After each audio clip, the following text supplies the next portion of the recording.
میرے خیال میں تو حضرت میں تو اس بیان کو اس قابل بھی نہیں سمجھتا کہ اس کا جواب دوں.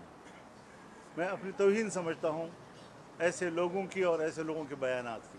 میرے نزدیک ایسے بیان کی کوئی حیثیت نہیں ہے. یہ ایسی ایک بڑبولا ہے. تو اس کی کیا ضرورت ہے ایسے بیان دینے کی کہ آپ اسٹیٹ کے اندر صوبوں کے اندر جنگ کی کیفیت پیدا کرنا چاہتے ہیں. جلسے ہیں تو جلسوں کے اپنے ذمہ داران موجود ہیں، صوبوں کی پارٹیاں موجود ہیں، صوبے کی پارٹی رد عمل دے سکتی ہے. جس صوبے میں ہوتا ہے آپ اگر طاقت کا مظاہرہ کرنا چاہتے ہیں تو اپنے صوبے میں کریں، لیکن اگر دوسرے صوبے میں آپ کرتے ہیں اور گورنمنٹ آپ کو اجازت نہیں دے رہی ہے تو پھر اس پہ صوبہ کو اور گورنمنٹ کو کیوں تصادم کا حصہ بننا چاہیے؟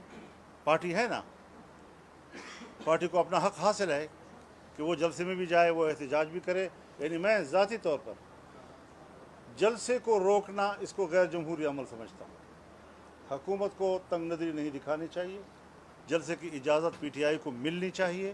جو نہیں دی گئی اس کو میں زیادتی سمجھتا ہوں، جمہوری عمل کے خلاف سمجھتا ہوں. لیکن صوبے کے ایک وزیر اعلیٰ کی طرف سے اس طرح کا بیان جو ہے وہ بھی ملک کے لیے بہتر نہیں ہے. یہ بچپنا ہے، یہ ناتجربہ کاری ہے.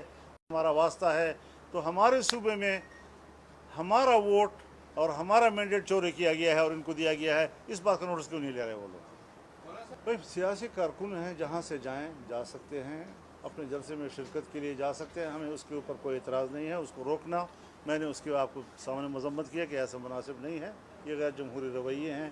لیکن صوبے کو صوبے سے لڑانا، اس قسم کی گفتگو کرنا اس منصب پر فائز ہو کر، میرے خیال میں یہ اس کا شاعر نشان نہیں ہے. پارٹی چیئرمین موجود ہے، پارٹی لیڈر موجود ہیں، سیاسی جس کے پاس کوئی سرکاری منصب نہیں ہے وہ بات کر سکتے ہیں.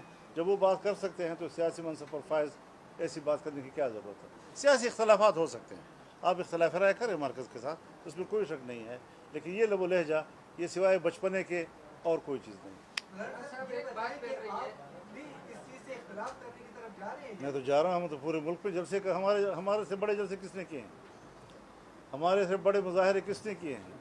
بلوچستان کا جلسہ تھا یا کراچی کا جلسہ تھا، پشاور کا جلسہ تھا، مظفر گڑھ کا جلسہ تھا، اور اب ہم مینار پاکستان کو آپ نے دیکھا کہ پورے لاہور کی تاریخ میں اتنا بڑا اجتماع نہیں ہوا.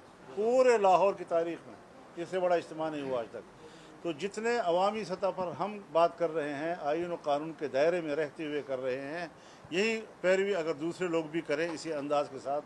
لیکن اگر آپ اسٹیٹ کو دھمکیاں دیں گے اور پھر اس کے بعد جلسے کا اعلان کریں گے تو میں جمہوری عمل کے حق میں ہوں. اور جمہوری عمل کو روکنا اگر کوئی بھی حکومت کرے، پنجاب کی حکومت کرے، سندھ کی حکومت کرے، میں اس کے خلاف بات کروں گا. لیکن اس قسم کے بیانات کو سپورٹ نہیں کر سکتا جو دو صوبوں کو آپس میں لڑائے یا ایک صوبے کو اسٹیٹ کے ساتھ لڑائے. میں نے اسمبلی میں بات کی ہے، اس سے زیادہ ذمہ دار فورم تو اور نہیں ہو سکتا نا کہ ہم اپوزیشن میں ہیں اور اپوزیشن میں رہیں گے. اس کے بعد پھر اس بات کا کیا پرفارمنس؟ حضرت آپ کا state bank I M F کے ہاتھ میں ہے، آپ کا بجٹ آئی ایم ایف تیار کر کے دے رہا ہے. اس قسم کی باتیں سیاسی بیان تو ہو سکتے ہیں، لیکن انہی لوگوں کی پالیسیوں نے تو ہمیں غلام بنا رکھا ہے معاشی طور پر.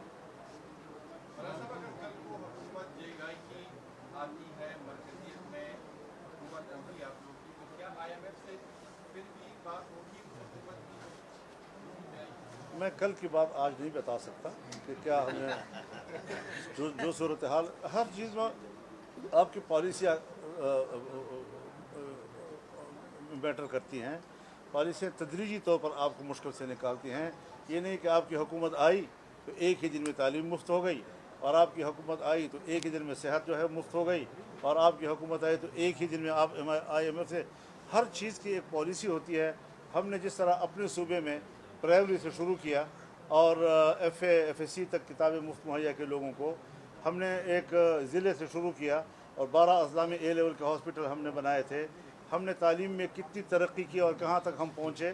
یہ ساری چیزیں تدریجی طور پر ہوتی ہیں، بشرطے کہ آپ کی پالیسی تو ہو. تو جب ہماری پالیسی آئی ایم ایف کے نجات کی ہوگی تو تدریجی طور پر یقیناً ہم ان سے آزادی حاصل کرنے کی طرف جائیں گے.